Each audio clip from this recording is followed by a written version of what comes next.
as I believe we're jumping up into winners finals of the bracket Han Rashid versus Titaniumtigerzz, and I expect 92% of this match to be in the air. Gotta be. I mean, here comes unblockable, full screen, half screen, next to you, Sheeva stomps. So yeah, I think we're gonna see a lot of that. A lot of ways to try to get around it. Of course, it does have some sort of guessing element to it. Sheeva can alter the direction in which her stomp is coming down. She can either alter to the left, alter to the right, or even just delay it, and it kind of just throws a little wrench in kind of the defense approach when it comes to trying to deal with this. But we saw a lot of great matches. It also sets up our loser semis match. Jukes going to be going up against Scar, who we just saw take it over King Gambler, and Jukes, who we saw take it over Legion. But again, everyone in this top 8, everyone who participated in this tournament, big shout outs to you. We love that you're there. We love that you love competing. You're here because you want to support the scene, you want to support the tour, and just the whole everything that is what we love. And we love having content. We love the players having a prize to fight for. There is going to be a big money finale here at the end of this region for both these regions that we saw tonight, NA West and NA East. So make sure you guys are tuning in there at the end. And if you guys haven't got in on the action, it is not too late. You guys can still sign up for week number 4, whether you're on the west side or the east side of the United States, or I'm sorry, out of North America. So if you're in Canada, you are eligible as well. There we go. And make sure you guys get in there to compete. I mean, it's get as far as you possibly can, try to qualify, or even just have some fun making some friends along the way. So we're gonna see some Fujin, a lot of air mobility here from this character. Great wave dash here from Fujin as well.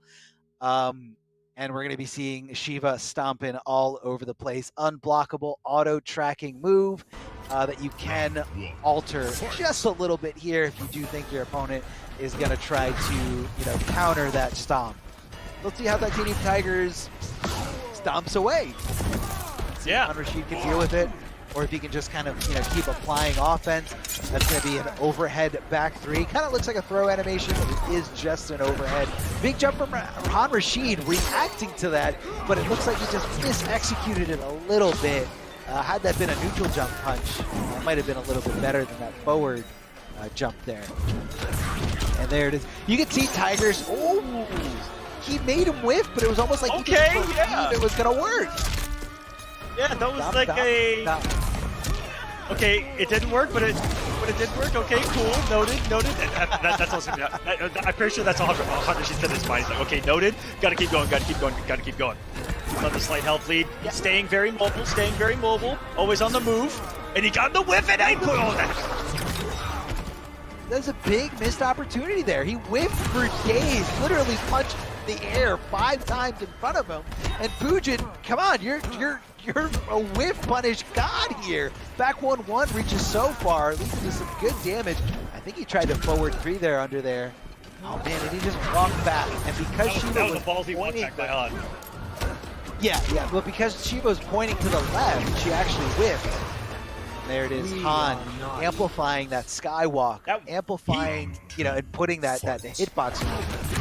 Yeah, he called out. He said, anything that's airborne, you lose here. And it was either leap or, in that case, jump. That was such a good aggressive call-up by Han Rashid. Just knowing how Tigers wants to play and having an answer for it right there. Tigers hasn't really landed an awful lot of raw hits right now. Those stomps aren't paying off. Gonna get a whiff there. Most of his damage has come off from projectiles, and that kind of scared me that he had an active tornado around him. To see if he would fall into the hitbox. He's got something going here. Good damage. The bleed is on. He's out.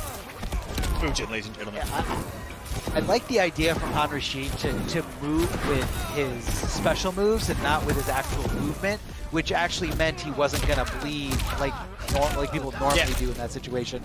Getting the stop here is Titaniumtigerzz, but right now he's going for a ride. Can Rashid make this comeback? He does have Fatal Blow ready to go, and tries to go for the throw a little too early as Titaniumtigerzz delayed that wake up just a little bit, and that was definitely the most calculated, well thought out thing to do there. After you're plus just a little bit with that little health remaining on your opponent, go for those very, very active buttons. I believe that's the second stop in a row. I think if he amplifies the next one, if it's successful, that will lead it to a crushing blow. Oh, he's going for it again, and very good mobility. Put a stop to that sequence, and now he knows he has a lot. Like, Stomp is only a little bit less of a threat right now. Oh, it's not going to matter, though. This is some big damage. 150 off the Stomp, 188. Big damage there in the health lead for Tigers now, who's got an amplified projectile that can come at any time, and that's a huge risk by Rashid, feeling the pressure. And Tigers doing that, it was only, you know, it wasn't as oppressive as we saw in the last game. Is how I want to put it. I think it made Tigers have to kind of be a little bit more thoughtful of where those stomps are coming from. I also love the attention to detail there at the end, the wind kick, because it is a high. You know, that very specific scenario, Tigers knew down 2 crushing blow wasn't used, knew wind kick was a high. It didn't whiff, but it was actually just a regular punish, and that's how he was going to maximize the damage, had the corner positioning. So really, really specific stuff that I'm seeing there from Tigers. I really, really like that. The little details. Yeah, you really got to love. Because, you know, he didn't have to do that, but I feel like he's showing us that how efficient Tigers is playing right now. Like, that's why he's in this winners finals. He's taking as much damage as possible, even when it's not necessary. Just showing, like, I know that this works, and here it is, down to crushing blow. Yeah. And also, what's really great about watching Tigers play in this match in particular is that we're seeing that even when, you know, game plan A doesn't work, and he does have something as a backup, and that we can see the very quick adjustments on the fly, and it's just not heavily reliant on those unblockables, right? Is that he's still just such a strong player.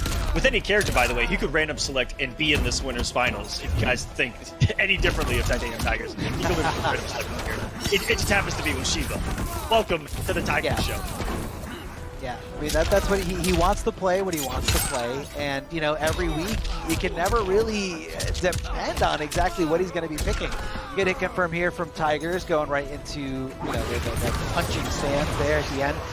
We're sucking Sheeva in there, and nice hit confirmed. Rashid goes right into the fatal blow. Now hitting Raw, I believe this is one of the more damaging ones. I think he's dead, yeah. I think this one does a lot of damage raw. I should never have even doubted it because he's DLC. I just should have known. Round 2, fight. DLC fatal blows hit differently. Even if that's not true, I feel like they did. It's just because you haven't seen it times. I don't have any science to back that up whatsoever. Get on it. Oh. Let's find the science to support Aquaman's theory of DLC fatal blows. Just hitting a little different. Oh, goes with the delay wake up, but I guess that was definitely his demise. Tell me. I was about to quote It's Always Sunny, and everyone in the chat right now is saying, that doesn't sound right, but I don't have enough evidence to dispute that. or enough knowledge about it to dispute that. Either way, okay. That's how it goes. That looked like it was a crisp input. Because he'd have to input the sword on the back side of Tigers right there to get the slash. Yeah, like I feel like that was a really good execution. I don't know too much about Fujin in here, though. Oh, he's moving! Caught him in the recovery! Oh! Hawk wanted to go up. What do you think he tried there? Like, walk up 1-1, walk up, or is it 1-2 from Fujin? Either way, getting smoked. By the way, wake up that, even though it looks like it's a grab, it's not. It's completely blockable. So that's what lets me know that he probably pressed the button. Yeah, it's blockable, but it is fully invulnerable. So just like everybody else is up 3. I remember seeing that. I remember thinking, like, wow, she has like a man grab wake up, but a grab wake up? Yeah. Oh, that would have been wild. It would have been cool, but you know, Would have been different, yeah. Yeah, a little different, but you know, you kind of want to keep the same recipe for everybody. Vulnerable. She just to kind of. I mean, her foot went through the back of his ponytail on that stomp, by the way. That was ridiculously close. Whoa! Big hitter happening out for there, and good that Rashid, first off, doesn't have a breakaway, but it's good that you see that Tigers brought the anti-breakaway with him. That's a really smart decision. Hopefully, Rockwell, it's waiting it out! Han flying for 40 years into the corner there, just to get stomped on the way to the ground. Tigers not want to take a really big risk, thinking that he was going to do one of those specials. If he would have tried to air it, he would have gotten stabbed if he did the sword. So it was good patience by Tigers. Waited out. Yeah, he didn't want to put himself at any kind of like crazy risk because, you know, obviously he was the one sitting on a huge life lead. If the situation just kind of went to neutral, maybe he was looking for that cancel to come out of Rashid. He was okay. He was okay with the situation go back to neutral. He was ready to possibly check with down one if he did try to cancel out of there. He just didn't want to get caught by that kick, which after a long time does lead into a crushing blow for some pretty good damage. Rashid sticking it out here with Fujin. Titaniumtigerzz obviously locked on to here with Sheeva, but the sky's the limit when it comes to his plethora of characters that he can pick. Different variations, different characters, different mindsets. I mean, he's a very, very tough opponent to get into a little box, but it looks like this week he's killing it with Sheeva here. A lot of stomping, unblockables to deal with, and just overall a good mindset. Like, he knows that when he plays a player, he knows when he plays a player that can get around that game plan. He can change it up if he's got to change it up. But right now, I feel like Rashid is just literally moving. Is he just broken? Is his will just gone? No, it doesn't look like he's moving. I'm not sure what's going on with Rashid. It definitely wasn't moving. He may have he may have picked the wrong variation right there, or is just getting expect. I'm not too sure what's going on right here. Yeah, really weird to call it here. I don't know what the situation is. I don't know if that's on Rashid. You know. Yeah, I'm not too sure either. We'll have to see what the admins say on that. I mean, that's a sick conversion though. Hold on though. Wait, calm down. Calm down. This is like he's trying. Wait a minute. Is this the tick? Was he like faking it until he makes it? I don't know. Is this the tick? Kind of a sneaky little trick, but as a competitor, that was too good of a conversion to be given up on though. That conversion was too godlike. He's going in. A little too godlike.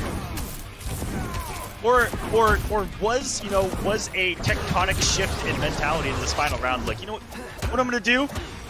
The unexpected. Just not gonna block it all, maybe? Go crazy. I'm gonna fake him out. Back 1-1, trying to keep it as safe as possible right into the sky. Waka. Gonna pop him up. Oh, hold on a second. Another little pop up here from Rashid.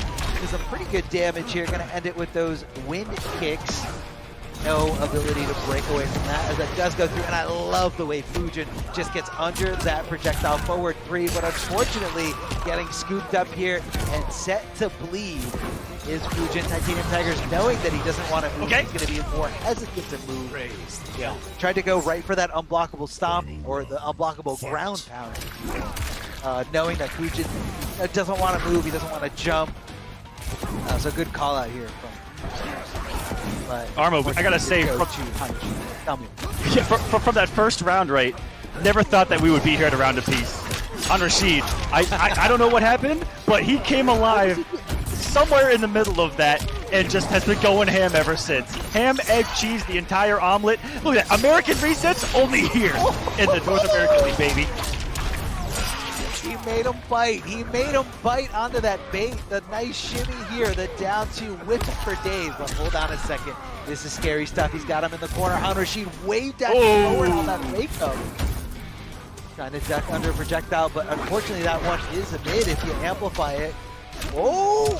Didn't have the bar. No, he did have the bar. I guess he just... Oh, this is scary. He's gonna hit. Super scary. Oh, that's a lot of health gone. Here. Gonna be close. We get the air there. Rashid has done it. Are you kidding me? Out of nowhere and out of I don't even. Was it? This could be next level mental warfare.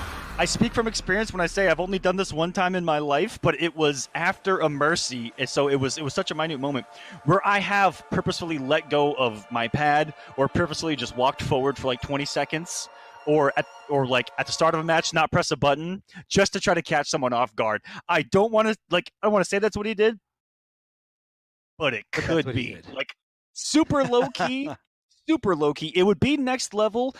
Again, I would almost respect it. Right, well, but we just don't know. We have no idea what he was doing there.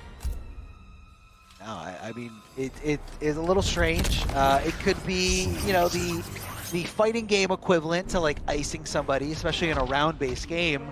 You know, you pretend you're not there, you pretend you threw in the towel, and then you kind of get them by surprise.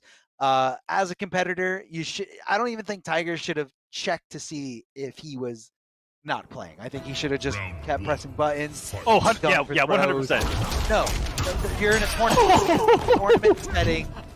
You got points and money on the line. Like, you gotta do whatever you can to get the win.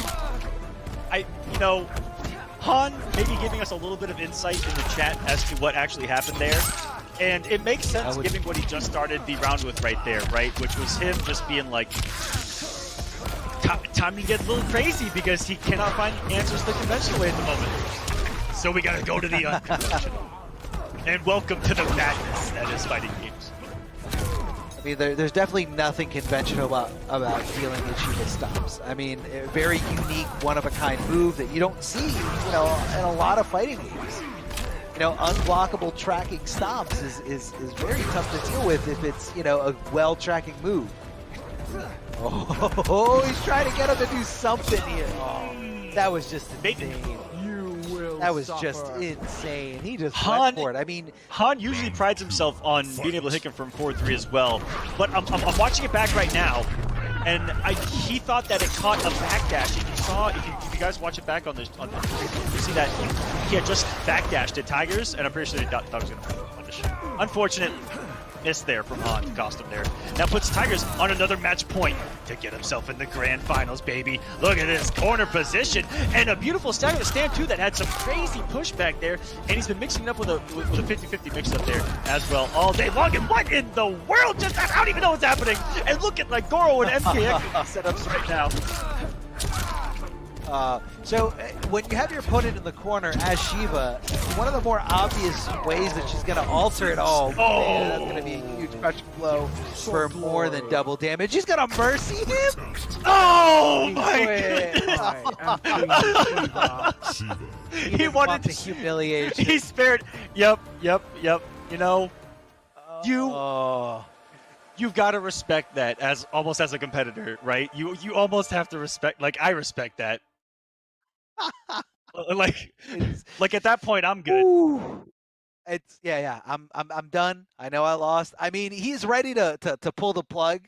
You know, regroup however best he can, because that is not the end of Han Rashid's tournament life. No, it is not. In fact, he's still got losers finals, and hopefully, if he does win in that losers finals, he's gonna have the run back against Titaniumtigerzz. So maybe he just needed to blow off some steam, cool off, cool down, and fighting your way through a mercy, especially when you have a huge life deficit like that, it's not a fun way to deal with it, or it's not an easy way to cool off or calm down. Yeah, after also visibly looking possibly a little unhinged by the matchup. The more that set went along, because we did slowly see a degrade of because it was still pretty wild in those first two games, but it got way more wild as that set progressed, and that he started the last match with raw like up flip kick to the moon, and I've never seen a Fujin do that in my entire life ever. So that told me everything I needed to know about Han Rashid, who was going through some stuff. It looked like that set, but we'll see if he can calm down on the loser side. He will not. He will have to reset mentally and look at a potentially completely different matchup here, as we're going to jump into the losers semifinals, I believe, coming up next.